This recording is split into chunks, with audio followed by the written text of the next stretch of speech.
Hey, this is Henry Sands with another episode of Real Talk.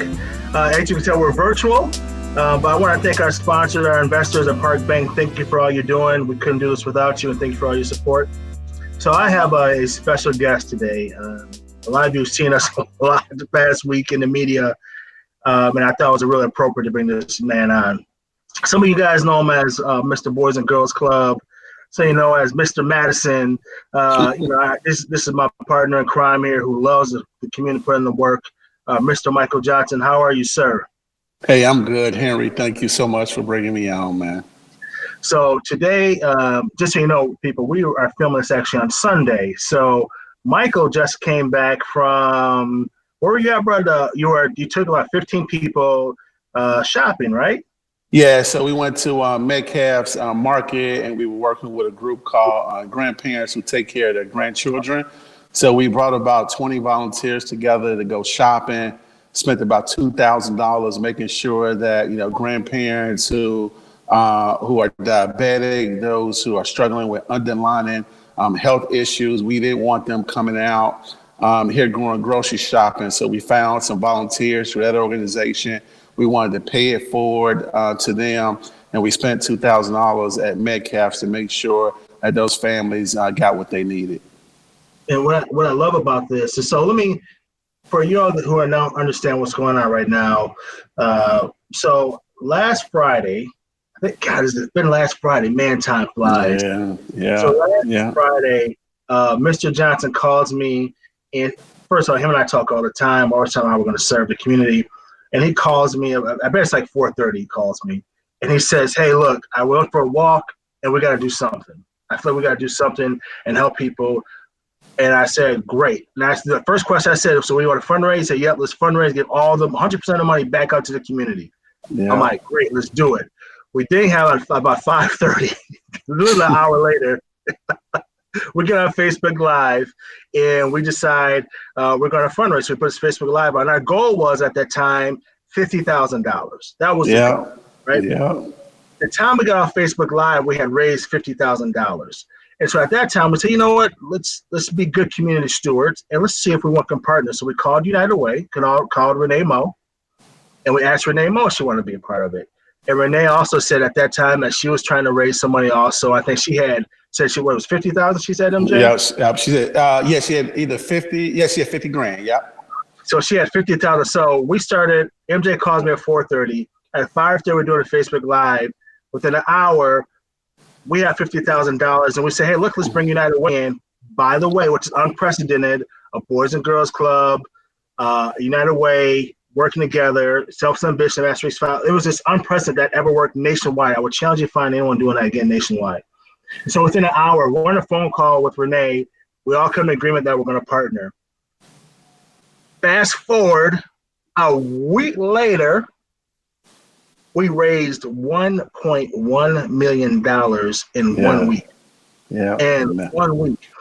And I want to give you kudos for this, MJ, because we did that in 1 week. First of all, you'll never see black men raise that type of money in 1 week. I had to say that, okay? Just don't ever see that. And two, that was Friday. Today is Sunday, and you're out giving the money out already, just like that. Why is the turnaround so important for you that you feel like you had to turn around the money so quick and get it out? I mean, Henry, I grew up, in poverty. I grew up in the projects, and when incidents like this happen, these are unprecedented times, right? So you have people who are losing their jobs. You have people who don't have childcare. And so people have had a lot of faith to bless us with the management of this fund. And I just don't want to hold on to it, but I also want to be responsible, right? So we contracted with the Greater Madison Resource Center and asked them, we wrote them a check and said, hey, we need you to get money out on the streets right now. Let people apply. Once they apply, we'll pay you for your time, but send us all the bills and we'll pay those bills within 48 hours. I've never in my career, I've been doing this for 20 years, I've never seen anybody raise $1 million in 1 week, turn around and put together a funding distribution process within another week, and then within a couple of days, put money out in the street. So I'm just asking people to be patient with us. This is unprecedented, but you have my commitment. Henry, Renee Moe, and so many others. We're trying to do the right thing, but I also understand that people are frustrated because people need help. People are losing their jobs, and we're just trying to do what we can to be a blessing to others. Yeah, and so again, so let me take a step back also. So, because you just mentioned a lot. So, after this week, we're kind of building the airplane in the air, meaning that there are so many moving parts, there's so many different things going on. We're literally on the phone from 6 in the morning to like 11 at night, trying to fundraise, trying to get money in, coordinate with United Way, make sure we're on the same page. And at the same time, we're building the process that was transparent, that we brought the community in to build the guidelines. I mean, our process is really thorough. It should be a model for other people, the process we developed. We brought community leaders together. So why was that stuff important for you, MJ? Because I know over and over again through the week, the key words you kept saying to me always, we have to be transparent, we have to bring the community in. Why are those things important for you?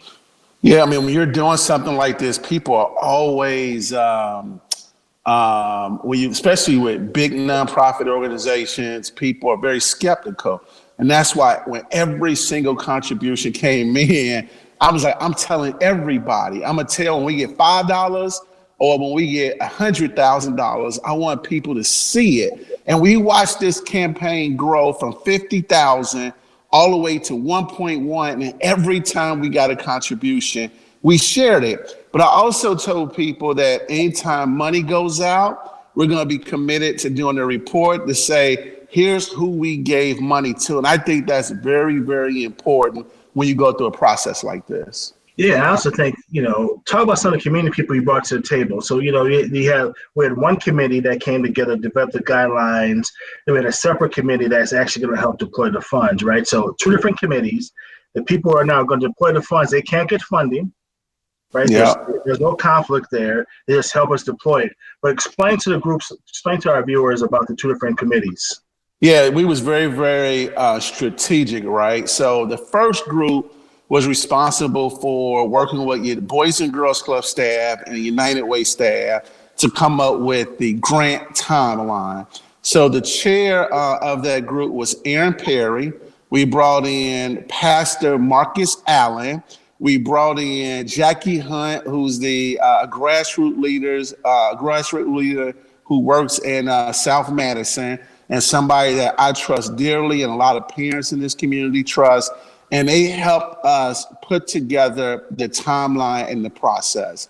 So then we said, okay, we need another group of volunteers that outside of Boys and Girls Club and Selfless Ambition and United Way staff, determining where those funds were going to go. So we literally met for hours and we came up with 5 buckets that we wanted to be able to fund and get money directly out in the streets. And those people include Dr. Nestor Rodriguez, who is a Latino guy who is well respected, but he's also is a ER doctor and a medical director. So we wanted him to lead up this effort. On the committee, we also have a nonprofit leader.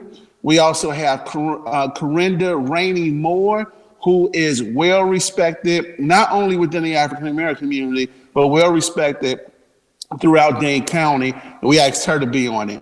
Then I thought it was important to have a local parent on there. So we asked a young woman by the name of Connie Brown to be a part of this committee. And we think that group is going to be very, very instrumental, and they will be very, very instrumental in helping us to determine within a matter of days. They're probably going to have to read hundreds of applications that's going to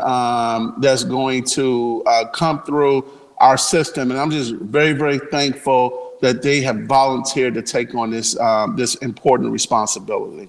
Yeah, and there was also the first half, there was Sandy Morales from Big Brothers and Big Sisters, who was part of the first committee. Yes. And then we also there's Brendan Gonzalez on the second part, the deployment side of it, and Pat. I know I'm gonna say your name wrong, so forgive me. Wanke. I forgot about that. Yeah, my bad. Wanke from Northport Packers, who was historically there. Jeff Mack from Park Bank is on there. So we try to make sure that both of them are very, very diverse from all different backgrounds, not just diverse race, but diverse in their background, interest to make sure we deploy things. Okay, but here's something I want people to know.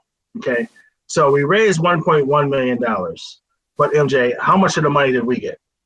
So we'll get about, so of that, we had this thing, how do we deal with this in the long run, right? So Boys and Girls Club of the 1.1 million is going to be responsible for $425,000. Every single penny on the Boys and Girls Club in the United Way side is going to go out. What we're going to do on the Boys and Girls Club side, once 60 days is over with, and when we disperse the funds to the nonprofit organizations, we're going to name them, we're going to name how much they got, and we're going to ask them to share with us how do people retrieve those resources, and they're going to have to create a report to us within 30 days to show who got support. And that's important, right? So I think it's important that people understand that, you know, United Way is getting about $600,000 of that money because they're focused on long term, right? So they are focused on long term, and we want to get the money out immediately. So out of that, we got the $425,000. However, people, be patient, because just because we have that money committed does not mean we have that money in the bank. If Great we don't point. have it in the bank, we can't give you the money right now. So be patient. That's just commitments, and we obviously, these people are committed. They will give us the money, but we don't have all that money in our bank accounts right now, right, MJ?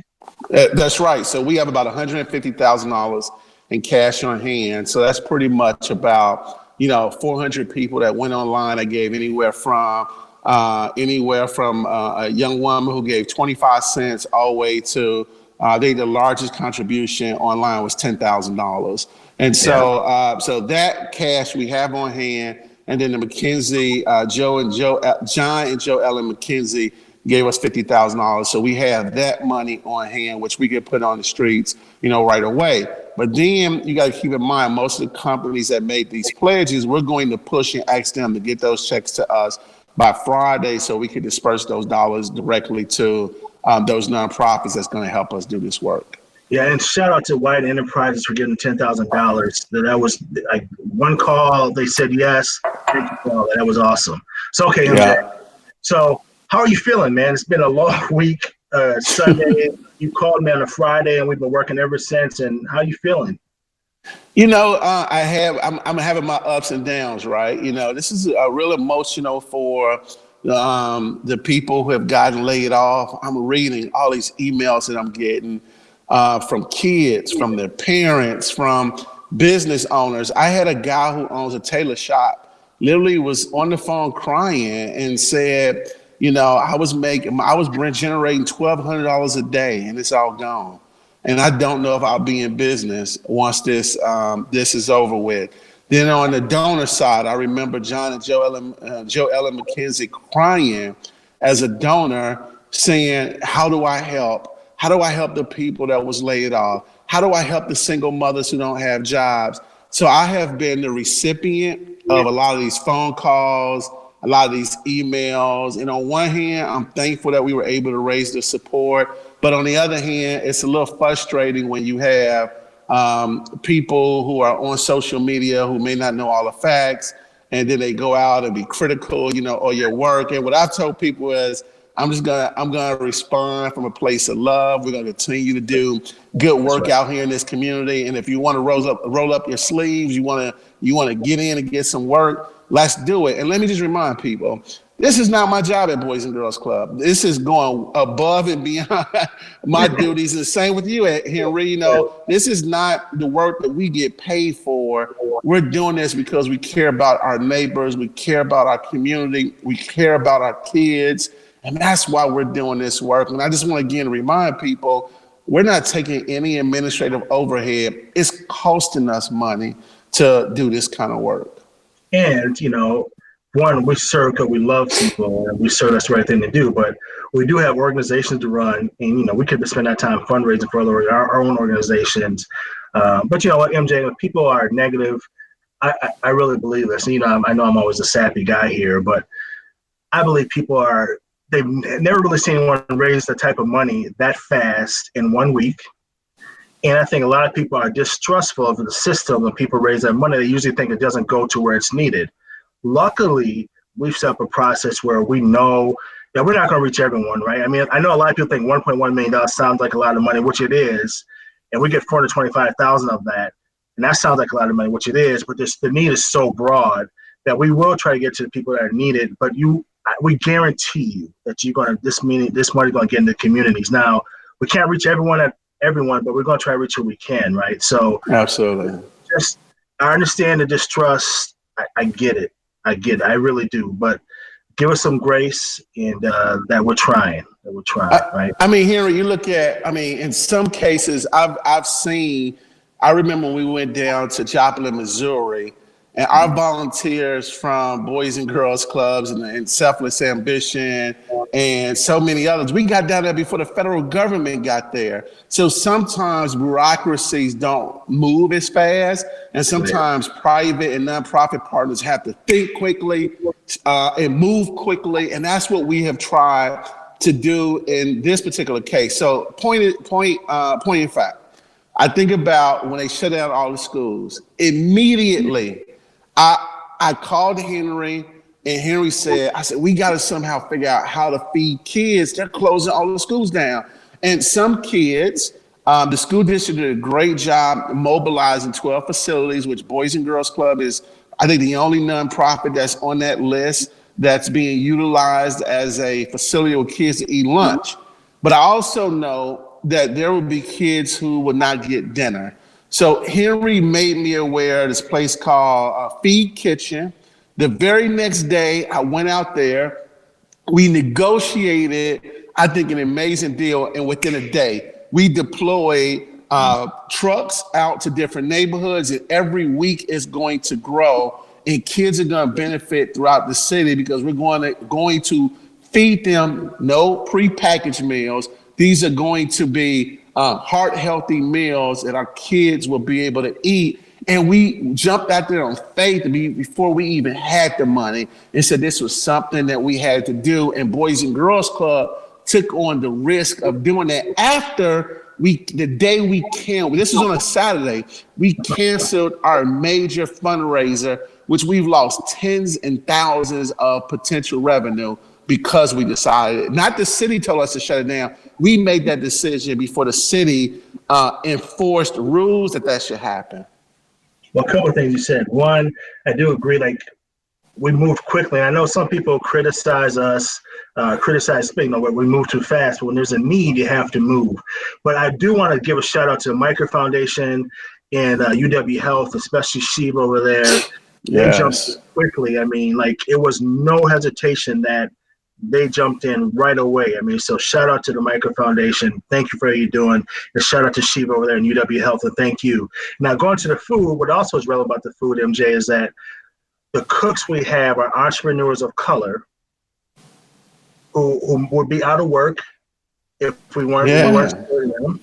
Yes. And it's culturally relevant food, right? So if it's Asian food, it's Cuban food, it's all these cooks from different ethnic backgrounds who are making these meals for people in a coordinated effort that's distributed out to the community. So the program's called Feed to Go. And again, we just jumped in because we wanted to figure out how do we feed people quickly, how we do it in a sustainable model, a place that have the room and can reach the whole county. So not only are they doing the north side, they're doing on the Taft, they do it also on some Prairie. And we did this in it was literally like 2 days, right? Yeah. 2 days before the time you asked me to go visit the place on Saturday morning, and by Monday it was in operation.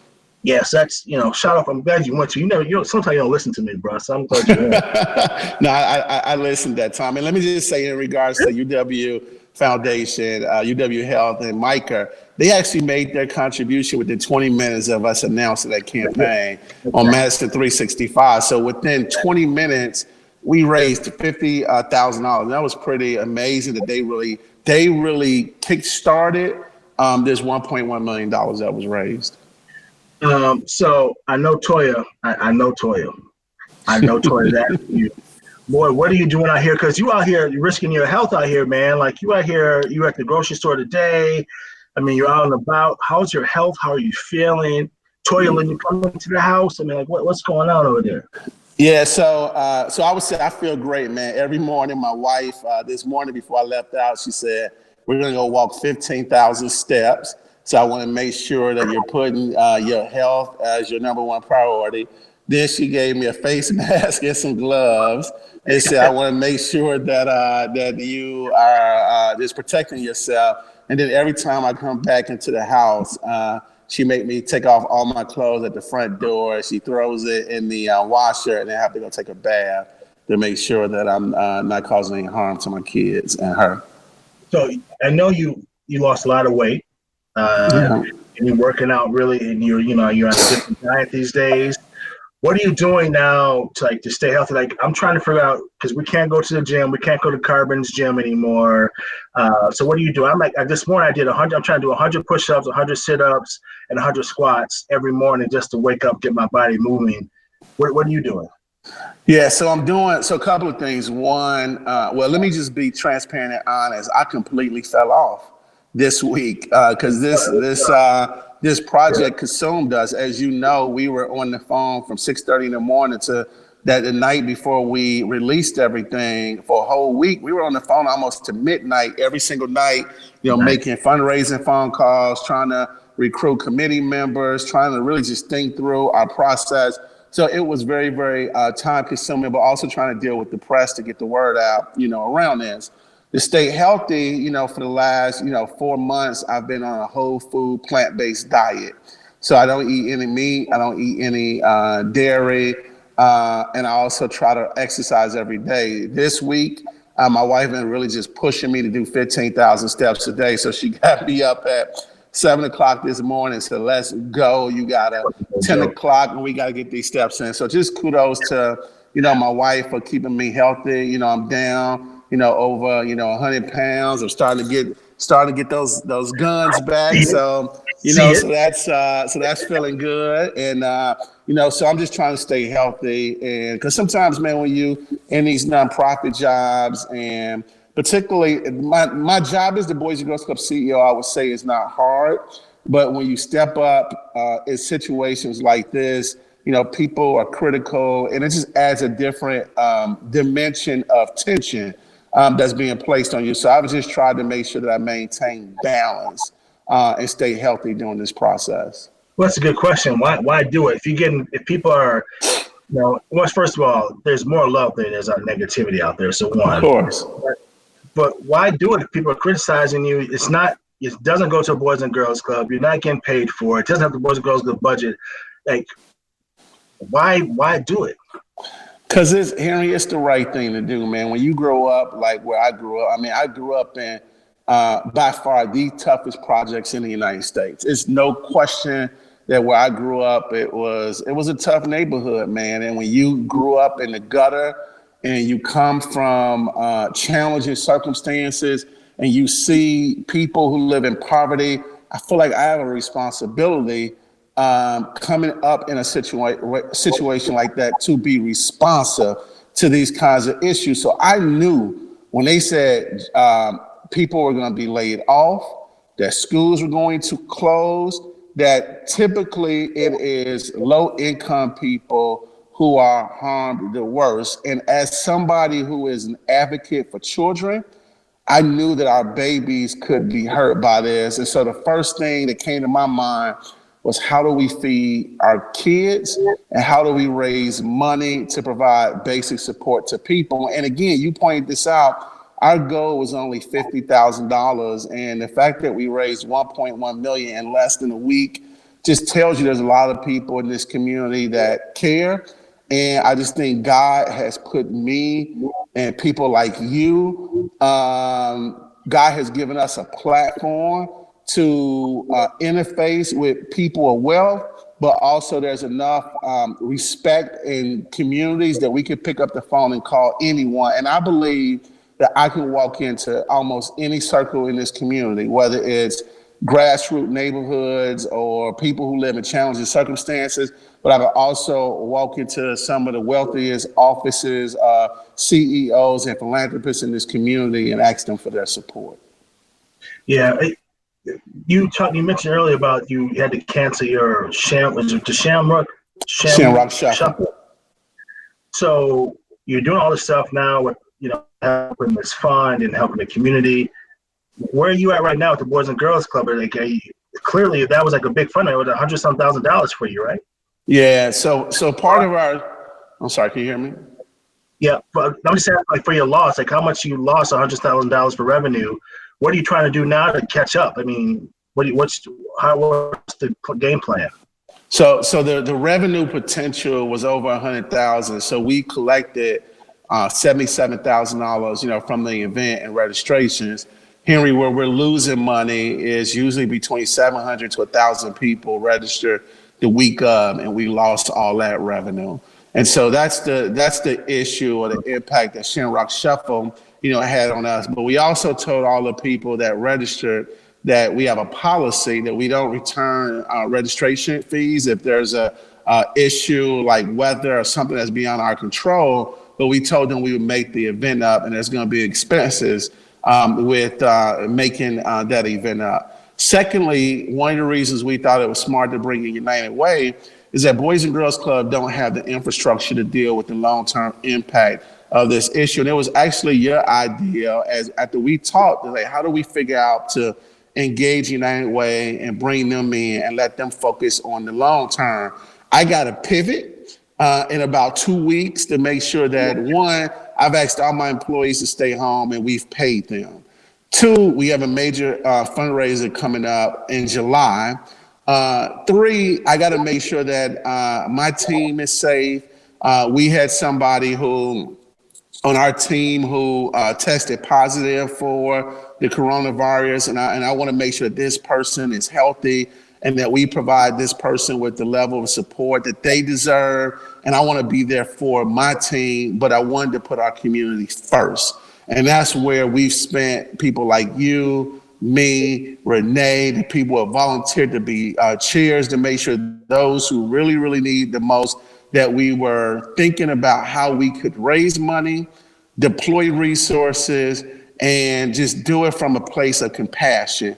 And that's what we've tried to do. And so now that United Way has agreed, I mean, they're getting about 60% of those funds, but they also have a larger infrastructure, a larger volunteer base, and they deal with these issues on a long term. Our biggest concern was get the money on the streets right now with very limited bureaucracy. And this community have a commitment from Henry and I and the chairs of those committees to make sure that that happen. And people are going to see it, and the work will speak for itself.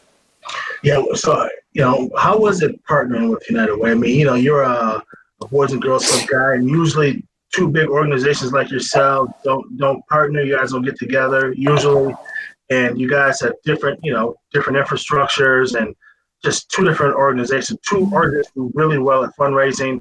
Our goal was 50,000. I think Renee said our goal was 250,000 when we first talked to her, and we, I think because of this partnership, we got $1.1 million in 1 week.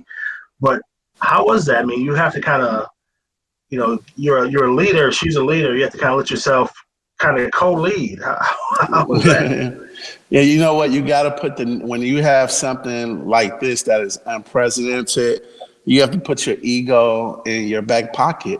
And I would tell you, and Renee would tell you this, that United Way, I don't think would have been able to raise 1.1 million without us. And we would not have been able to raise 1.1 million without them. And because we put our egos in our back pockets, we were able to get something for the greater cause of our community. Secondly, I would say I was challenged in the beginning because, we received a significant cut from United Way this year. And people were sending me emails and was like, why are you bringing in United Way? They cut all these agencies. And United Way had their fair share of challenges, just like many nonprofits. And United Way does do good work in this community. And I believe that in order for us to be effective leaders, we got to work together, and we got to figure out ways to be creative, figure out ways to make sure that we're being impactful. And so, as you know, Henry, there was very tough conversations that me and Renee had, even me and you. There was times as we went through this process that we were screaming at each other. But at the end of the day, my soul felt good that we've done the right thing. We're going to continue to do the right thing.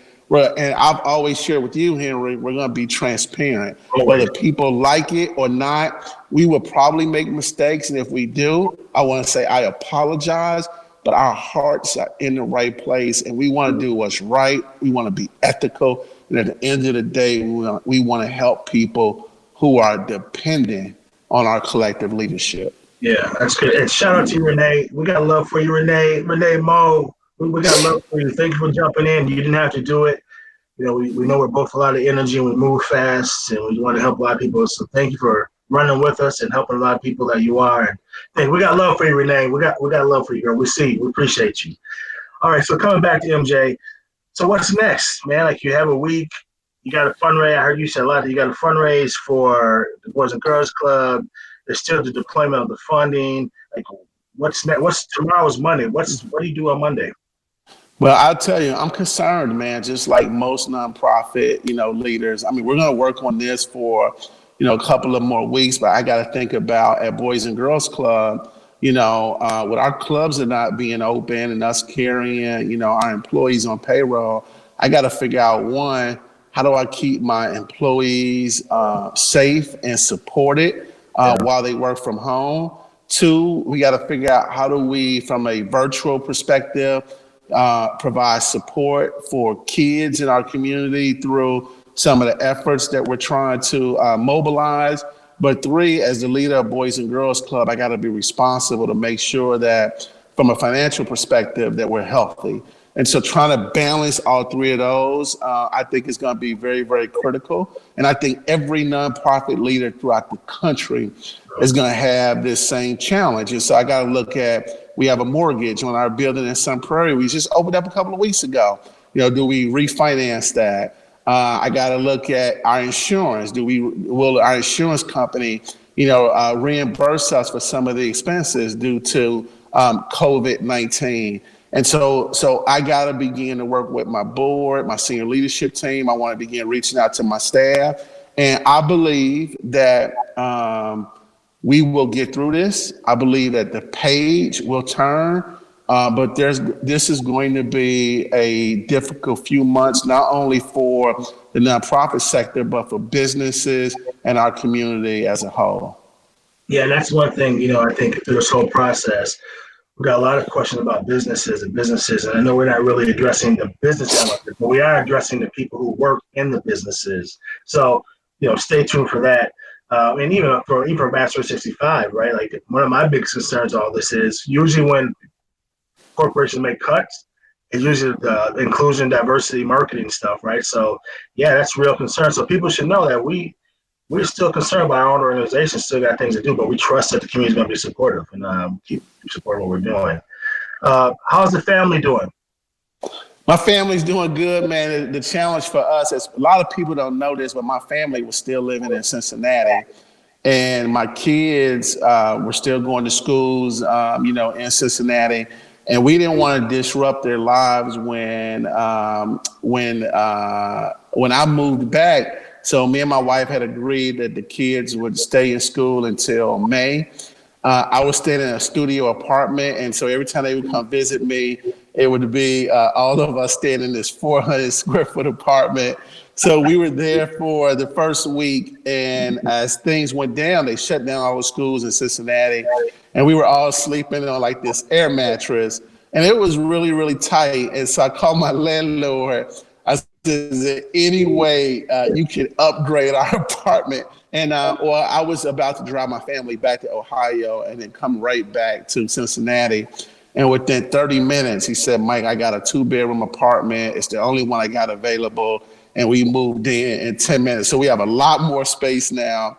My family is a lot more comfortable. And because they're comfortable, my wife is allowing me to go out and do what we can to be a blessing to other people.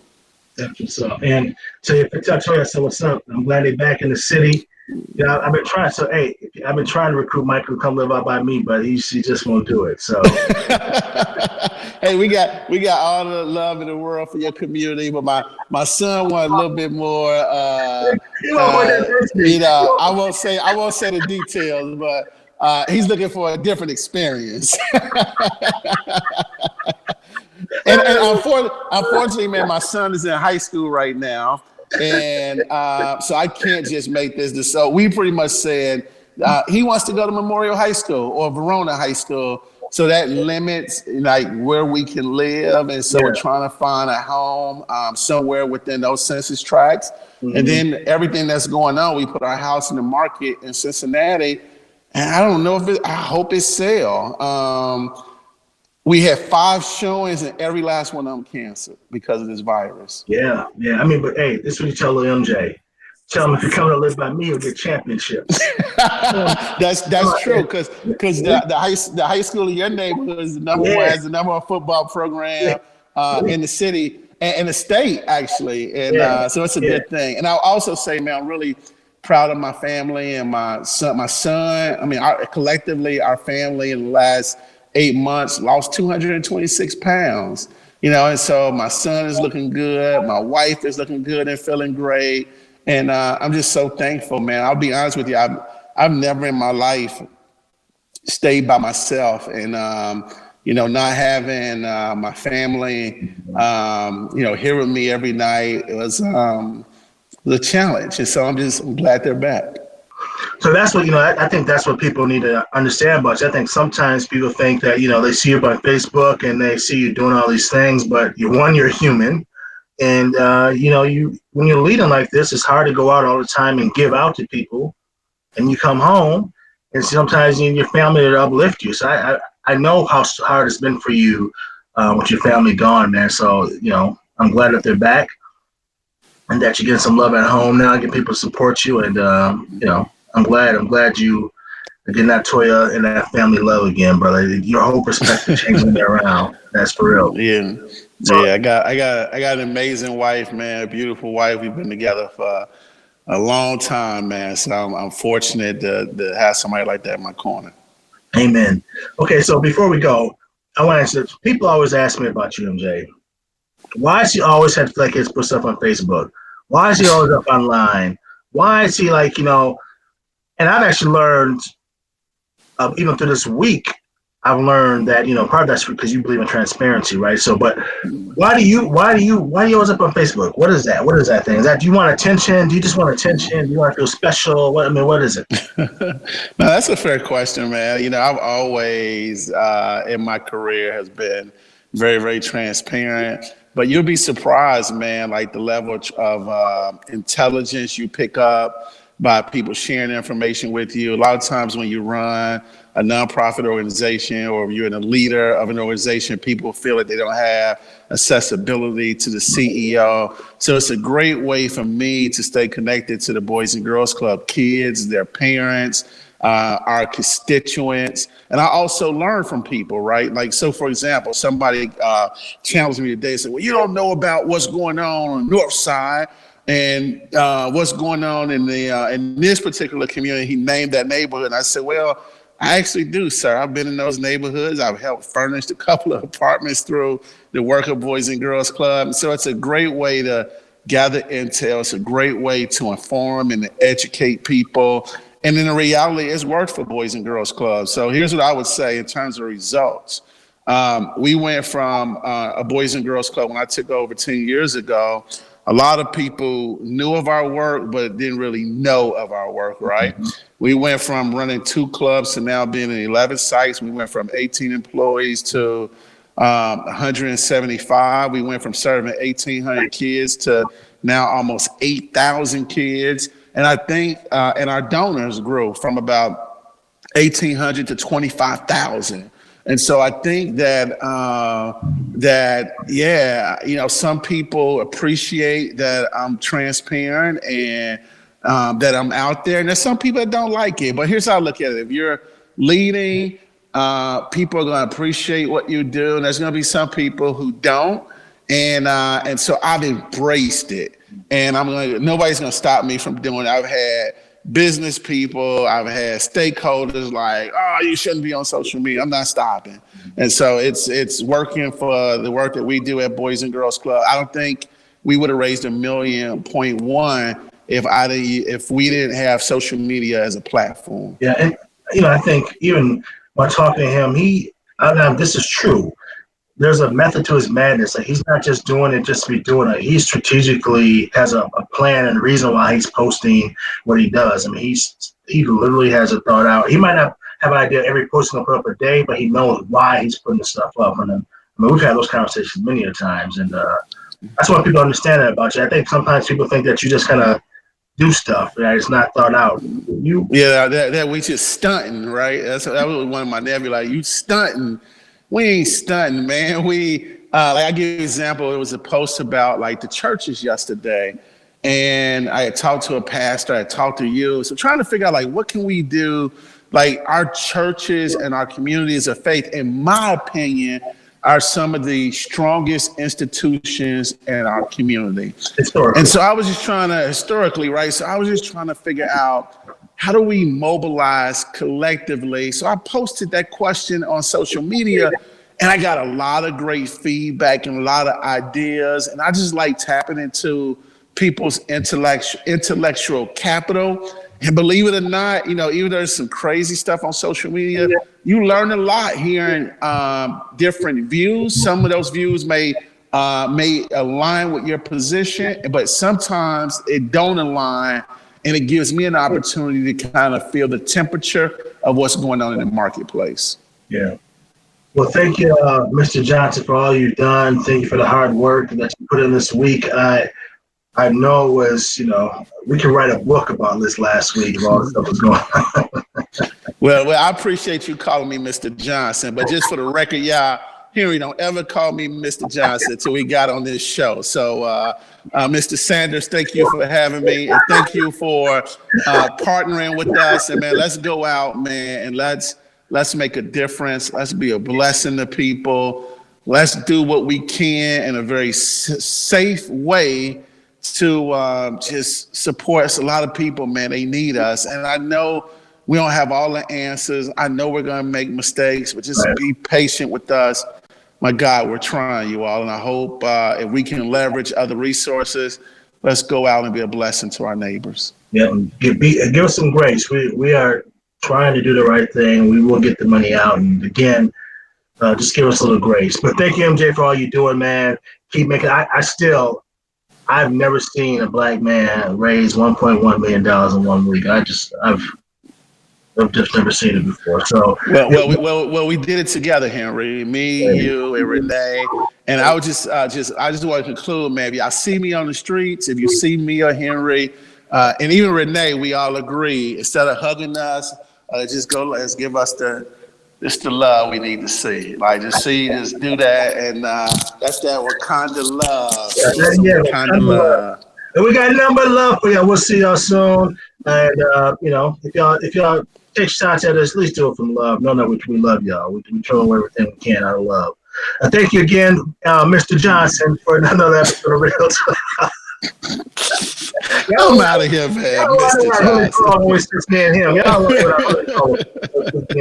So, thank you, Mr. Johnson, for everything you're doing. Thank you, everyone, the Boys and Girls. Oh, and thank you to your staff at the Boys and Girls Club, man. Like, yo, Lord, Dr. G and them. I mean, they put in work. Like, yes, Lord, man. Let me tell you, I am so blessed to have them on the team. Dr. G and Sarah, Laura came from the United Way of Cincinnati, and I recruited them here, and they have just been amazing behind the scenes helping. And so I'm just so thankful that they're part of the team. They've been quietly behind the scenes putting in work hour after hour after hour. So thank you for shouting them out. They are absolutely amazing, and we're fortunate to have them in this community. And one more thing before people, if you want to support food in our community, you go to the Boys and Girls Club Fund and put it in Feed to Go. That's the money that's going all to our Feed the Kitchen over there, where we're helping at least 160 people a day right now, up to 460 people a day, not just in Northside, but across the city and the county, Sun Prairie, Kenya Heights, Taft, everywhere. Ethnic food, people helping entrepreneurs at the same time getting food out. We can use the support to make sure we can continue to feed as many families as we can with real, healthy, cooked food. And go to the Boys and Girls Club website and put in Feed to Go and that money will be allocated all to that program. And so hopefully you can support us. We want to help as many people we can. Anyways, MJ, see you later, man. Been a good Sunday. I love you, bro. Tell Troy what's up. Tell MJ I said he should come out here, man. Get a championship with me. Get these rings. It's time. Forget Memorial. Forget Verona. Come out here. No doubt. All right, man. Love you, man. Thanks for having me on. I love you. I'll talk to you soon. All right.